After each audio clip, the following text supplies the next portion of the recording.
자, 우리 HLB 주주님들 한 주간 너무 고생 많으셨습니다. 자, 현재 보이시는 차트는 코스피의 주봉 차트거든요. 주봉 차트 기준으로 놓고 봤을 때 이번 한 주 월요일부터 해서 어마어마한 하락이 좀 나타났다가 그래도 아랫꼬리를 꽤 많이 말아 올렸습니다. 자, 보시는 것처럼 일단 주봉 기준으로 했을 때 마이너스 3.28%로 마무리가 됐어요. 그래도 이 정도면은 상당히 선방했다라고 말씀을 드릴 수 있을 것 같습니다.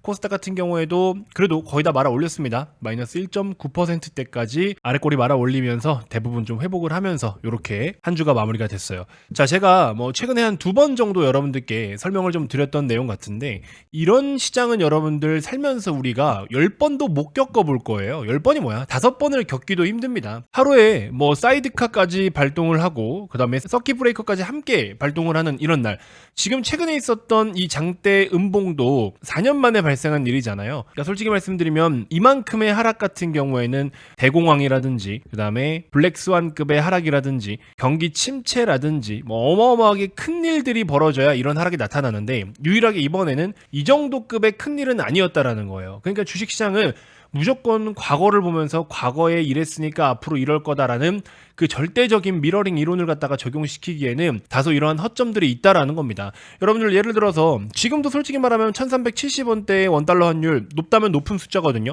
근데 이제 1400원을 넘었던 게 4번밖에 없어요, 역사적으로. 첫 번째는 뭡니까? IMF 때, 그쵸? IMF는 외환 위기잖아요, 위기. 그리고 두 번째는 뭐였죠? 08년도 글로벌 금융위기예요, 금융위기. 다음으로 세 번째는 강원도발 채권 위기 있었죠? 강원도발 채권 위기. 그리고 네 번째는요, 정확한 날짜는 기억 안 나는데 아무 일이 없었어요. 아무 일이 없는 상태에서 특별한 이슈가 없이 1400원을 잠시 터치했었습니다.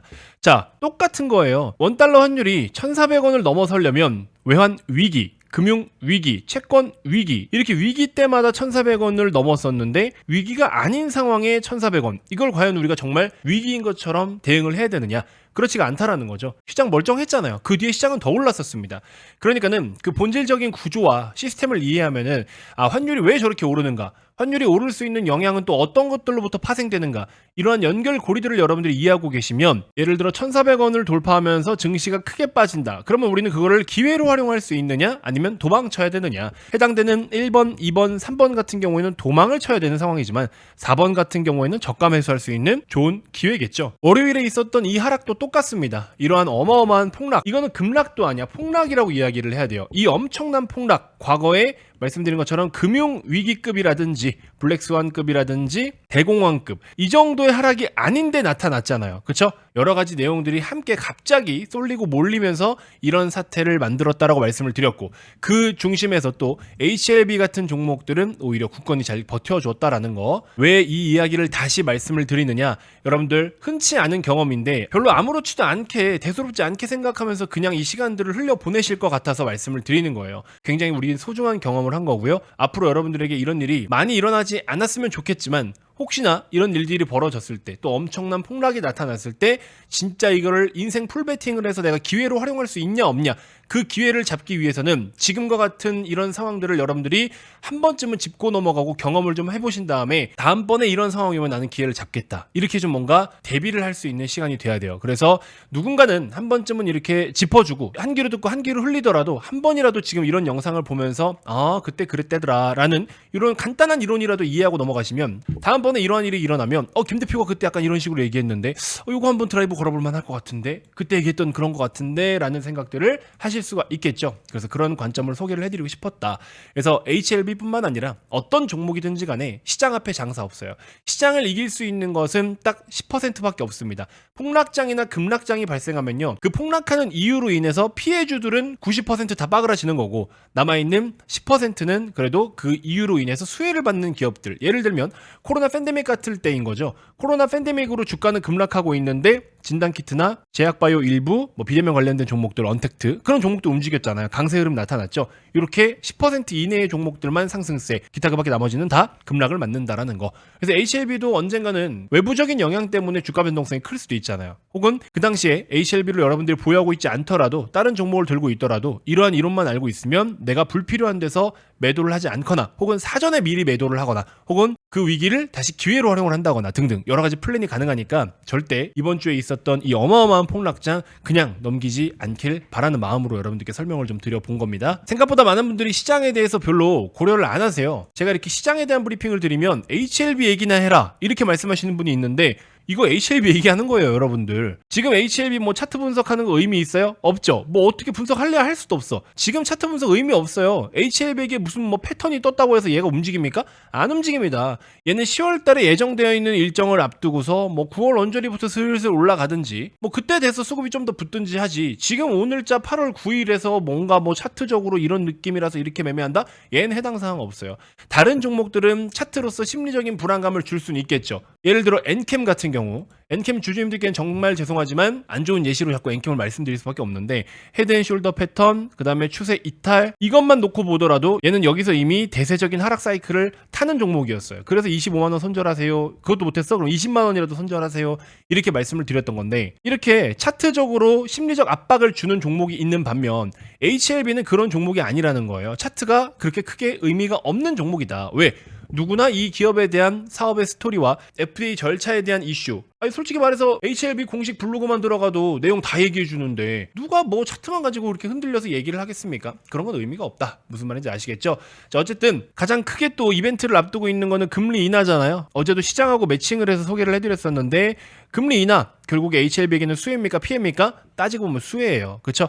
그래서 HLB는 지금 현재 시장에서 일어나고 있는 일들하고 여러 가지 항목들에다가 매칭을 좀 해봤을 때 어떨까에 대해서 고민을 해본다면 현재 일어나고 있는 시장의 대부분의 일들은 HLB에게 영향을 그렇게 크게 주지 않는다라는 거. 그러니까 주가가 잘 안 빠지고 있고 너무나 편안하게 보유할 수 있는 종목이다라고 말씀을 드렸죠. 자, 근데 썸네일에 말씀드린 것처럼 외국인들의 수급이 뭐 오락가락해요. 사실 오락가락 하는데 솔직히 최근에 우리나라 시장에 코스피 코스닥 일주일 넘게 외국인 기관들이 매수를 안 해요. 지금 계속 매도를 때리고 있는데 그 와중에 HLB는 뭐 들락날락이긴 해도 수급이 좀 들어왔다 나갔다 계속 모습을 좀 보여주고 있긴 해요. 솔직히 말해서 HLB 가지고서 하루 건너 하루 단타 치려고 들어오는 수급은 저는 그건 아닐 거라고 생각이 듭니다. 물론 여러분들 외국인 창구 중에서 메릴 린치라고 있죠. 이 메릴 린치라는 기관은요 단타를 많이 칩니다. 그래서 실제로 10몇 년 전에 한국거래소로부터 경고를 받은 적이 있어요. 니네 자꾸 들어와가지고 그 깔짝거리고 수급에 교란 주면 니네 거래 못하게 한다. 그런 식으로 한번 경고를 준 적이 있어요. 그리고 메릴 린치랑 JP모건 사실 뭐 서울에 사무소가 있고 JP모건 계좌로 하는 뭐 한국인이다라는 내용들도 있어요. 그래서 메릴 린치와 JP모건의 창구는 우리가 생각하는 정말 그 메이저급의 외국인이다. 막 이렇게까지 생각할 정도는 아니에요. 물론 운용하는 자금 자체는 커요. 둘 다 운용하는 자금 자체는 큰데 우리가 보통 그 생각하는 막 쭉쭉쭉 끌고 가서 수익 극대화시킬 만큼의 매집하는 외국인 막 그런 느낌은 아니에요. JP모건도 들어왔다 나갔다 반복하는 좀 단기 수익 매매를 많이 하는 그런 주체고 메릴 린치 같은 경우에 더 짧아요. 더 짧아. 진짜 빠르게 짧고 치고 먹고 나오고 이걸 많이 해요. 거의 스캘핑 수준이에요. 그래서 한때 한국거래소로부터 경고를 받은 적이 있다라는 거. 그냥 이 정도는 간단하게 좀 참고를 해주시면 될 것 같고 어쨌든 HLB를 보유하고 계신 분들은 그래도 지금 좀 힘들어요라는 말씀을 생각보다는 많이 안 하시거든요. 혹시나 물려있는 분들도 너무 스트레스 받을 필요까지는 없어요. 사실. 그리고 어제도 말씀을 드렸지만 7만원 가깝게 좀 주가가 내려온다면 추가 매수를 좀 해보시는 것도 좋다. 근데 그렇지 않으면 그냥 보유하고 있는 물량만 가지고 10월 달까지 한번 가져가 보는 것도 나쁘지 않다. 이렇게 일단 말씀을 드립니다. 그러니까는 맨날 HLB 가지고서 막 내가 뭘 급하게 해야 돼 이런 생각은 내리시고요. 오히려 지금 같은 시장 상황에서 가장 편안하게 보유할 수 있는 종목이기 때문에 너무 그렇게 겁먹을 필요가 없다. 이렇게 좀 말씀을 드려봅니다. 자, 그리고 뭐 아시다시피 저희 머니코드에서 주력주, 주도주로 밀고 있는 게 HD 현대중공업을 비롯한 조선주들이잖아요. 근데 조선주가 지금 보시면은 오늘 현대중공업 같은 경우에는 신고가를 가버렸습니다. 똑같이 월요일날 두드려 맞았지만 다 말아 올리고 더 올라가서 신고가까지 가버렸어요. 이런 시장에 대단하죠. 근데 이렇게까지 갈 수밖에 없는 이유가 또 있습니다. 업종별 컨센서스 대비 실적치인데요. 조선업이 어닝 서프라이즈가 가장 많습니다. 가장 크게 오른 종목이죠. 반도체도 물론 여전히 좋긴 한데 반도체보다도 오히려 조선이 더 높습니다. 압도적인 우위에 있어요. 근데 이게 사실 이제 시작이잖아요. 제가 계속 말씀드렸지만 주도주의 상승률이 가장 많이 상승한 게 934거래일인데 중간값이 보통 500에서 600일 정도다. 엔비디아도 500일이 넘고 SK 하이닉스 같은 경우에도 한 300에서 350일 사이입니다. 근데 조선은 지금 100일도 안 올랐단 말이에요. 그러니까 아직도 두 자릿수야. 기간으로 따지면 아직도 올라갈 수 있는 기간이 한참 남았다라는 건데 신고가를 가고 있으니까 여러분들 이런 종목을 어떻게 사야 될까? 이제 걱정이 많이 되는 거죠. 근데 현재 이 고점이 여기 지금 최근에 거래가 실리기 전 바닥권에서부터 그렇게 많이 올라온 숫자가 아니에요. 아직 100% 수익도 안 넘었는데 지금 한 60% 정도 수익권이긴 하거든요. 100% 아직 안 넘었잖아요. 그러니까는 막말로 중간에 한 번씩 이렇게 급락 나오고 조정 나오면 그냥 깡 따고 가지고 뛰어 타는 수밖에 없습니다. 원래 주도주라는 게 여러분들이 매수할 만큼 그렇게 편한 자리를 안 줘요. HD 현대일렉트릭 한번 보실까요? 쭉쭉쭉 이렇게 어떻게 주가가 안 쉬고 올라가죠. 그럼 얘는 어떻게 사야 돼? 중간중간에 나타나는 이러한 급락의 음봉, 여기도 큰 음봉, 이런데 아니면 살 수 있는 방법이 없어요. 그래서 주도주라는 흐름이 원래 이래요. 그렇기 때문에 저 또한 현대일렉트릭을 저희 정규방 회원님들께 추천을 드릴 때도 작년 6월 1일인데 이제 500% 600%대 수익이 막 나타나고 있는데 47,000원부터 소개를 해드렸잖아요. 그냥 이건 사야 되는 거야. 일단 그냥 사야 되는 거예요. 그리고 좀 더 빠지면 더 산다는 느낌으로. 그래서 4만원대 샀는데 조선 같은 경우에는 이제 미리 편입을 했죠. 우리가 보시는 것처럼 13만원 부근이라고 써있죠. 5월 27일. 근데 지금 얼마 와 있습니까? 21만원까지 와 있잖아요. 13만원대면은 여기입니다. 여기 이런 구간에서. 그래서 보시는 것처럼 이때 당시에도 블록딜 이슈 때문에 주가가 한번 갭으로다가 두드러 패버렸죠. 거래 많이 터진 날. 근데 오히려 주가가 싸졌잖아. 아이고 감사합니다. 땡큐. 그러고서 쭉쭉쭉. 그쵸?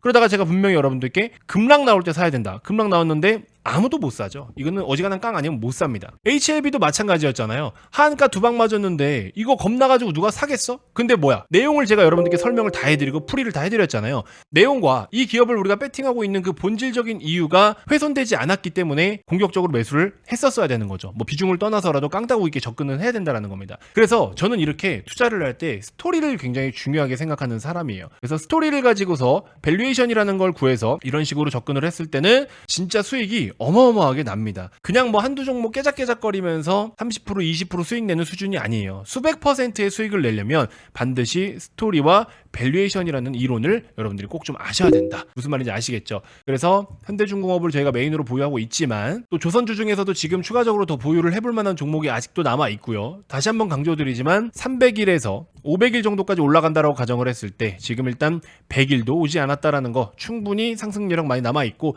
내일 당장 뭐 덥석 사지 않더라도 주가가 천천히 자연스러운 조정을 보였을 때 편안하게 탑승을 하실 수가 있다라는 겁니다. 그래서 그런 부분 좀 잘 참고해 주시고 예전에 제가 이렇게 차트를 보여드렸어요. 이 차트를 보여드리면서 최소 400%의 상승 여력이 그려진다. 자, 근데 이 종목이 뭐였냐? 월봉 기준으로 보시면요. 삼성중공업입니다. 그쵸? 고개 들고 있죠? 아직도 한참 업사이드 남아 있어요. 뭐 무조건 이 가격까지 간다 이건 아니지만 기본적으로 이때보다는 지금이 조금 더 매출과 이익이라든지 수주, 그 다음에 물가 상승까지 반영을 한다면 밸류와 실적적인 측면에서는 사실 과거 호황보다는 지금이 더 좋아요. 어쨌든 이러한 그림들 보시는 것처럼 똑같죠? 이때 당시 요거보다도 지금 이만큼 올라와 있잖아요. 그러니까 아직도 사실 조선은 비싸다라고 이야기할 수 있는 수준이 아니다. 그리고 여러분들이 진짜 더 부담스러워서 못 사는 건 뭐냐면 이제 계속 조선은 주도주입니다. 너무 많이 갑니다. 신고가 갑니다. 또 갑니다. 그러다가 못 사는 거예요. 원래 너무 많이 올라가네요. 보유자의 영역이네요. 그래놓고 막 200% 300% 계속 가는 거예요. 그러니까 급락 나올 때 깡 따고 갖고 들어가야 돼요.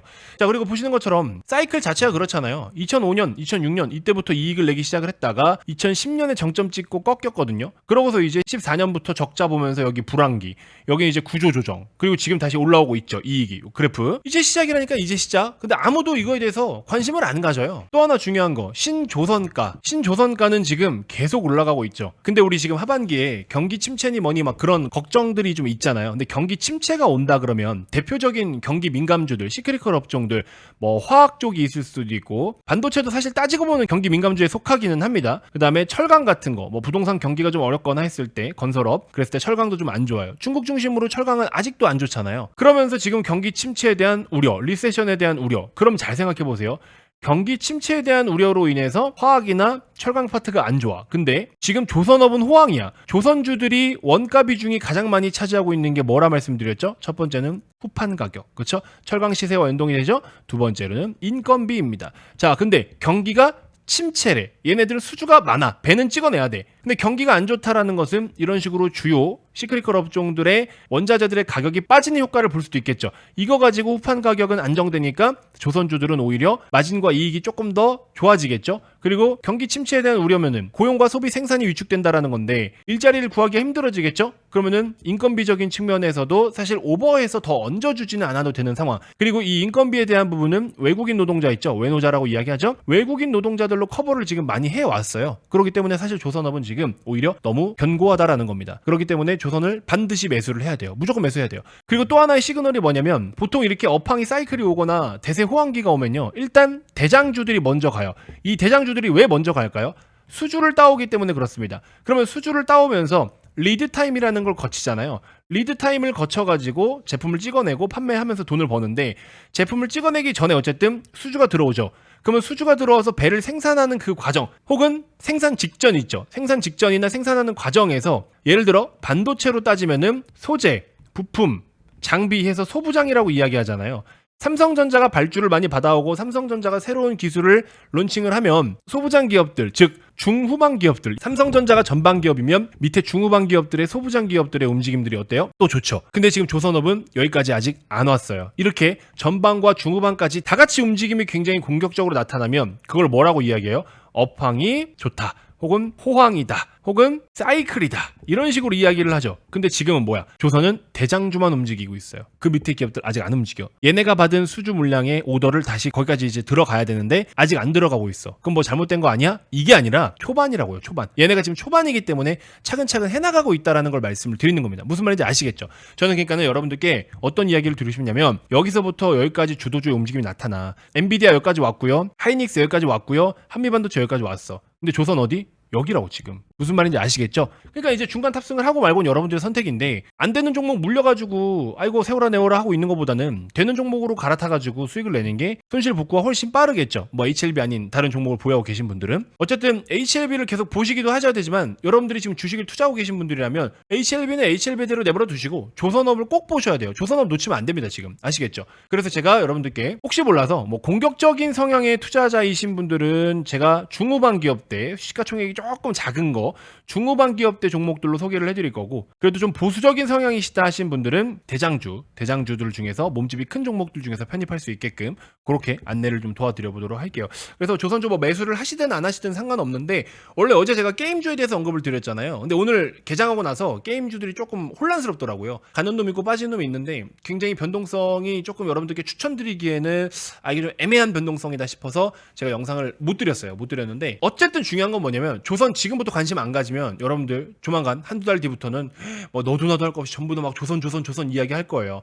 그때 김 대표가 이거 5월 달부터 얘기했던 건데 이런 후회 분명히 하십니다. 그러니까 매매는 여러분들 둘째치고 일단 이거에 대해서 종목은 좀 받아 보신 다음에 종목을 관심 종목에 넣어 두세요. 그리고 깡 있는 분들은 뭐 조금 접근해 보시는 거고 이미 사실 5월 27일부터 추천을 해서 가지고 오고 있는 종목이긴 하지만 아직 크게 오르지 못한 중후방 기업들의 종목들이 좀 있어요. 그런 것까지 소개를 좀 해드리도록 할 테니까 조선은 일단 무조건 여러분들 진짜 꼭 보셔야 된다. 제가 지금 빈말하는 거 아닌 거 아시죠 여러분들? 뭐 모든 영상이 진지하지만 특히 HLB 주주님들도 이 어려운 흐름들 잘 극복해가지고 지금 저와 함께 버텨서 뭐 수익 중이신 분들도 많으시고 아직 손실이신 분들도 있겠지만 어쨌든 엄하게 헛다리 짚진 않았잖아요. 정확하게 구간마다 제가 풀이 다 해드리면서 이것도 속지 마세요. 버티셔야 되고요. 어떻게 될 거고요. 일정이 있고요. 지금은 뭐 때문이고요. 시장 폭락 나왔는데도 불구하고 얘는 이만큼 버티는 거 다행스러운 거고요. 등등. 다 해드렸잖아요 여러분들께. 그렇죠? 뭐가 어려워요? 이렇게 쉽게 조선주도 꼭 같이 보셔야 된다. 아시겠죠? 자 그래서 여러분들 뭐 물려있는 종목이 따로 있으시면 교체를 지금이라도 하셔야 되고요. 왜냐면 아직까지 시장이 불안정해요. 근데 버티는 놈은 버티는데 빠지는 놈은 계속 빠지죠. 그럼 적어도 여러분들이 밑빠진 독은 당장에 독을 메울 수 없으면 물이라도 얼른 빼서 다른 데로 옮겨야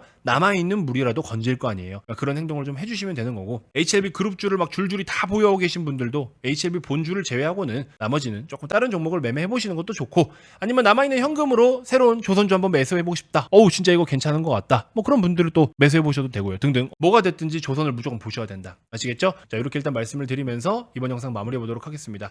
자 김대표 개인 번호로 조선이라고 메시지 보내주시면은 제가 조선주에 대해서 정리 깔끔하게 해가지고 발송을 좀 해드릴게요. 게임주는 일단 좀 보류하겠습니다. 변동성이 너무 컸고 여러분들께 당장 추천을 드리기에 조금 애매해서 연락을 못 드린 점 양해 부탁드리고요. 조선주 먼저 일단 좀 받아보시고 관심 종목 상단에 꼭 보유를 좀 해보시길 바라겠습니다. 자 즐거운 주말 되시고요. 이번 한 주도 너무 고생 많으셨습니다. 고맙습니다.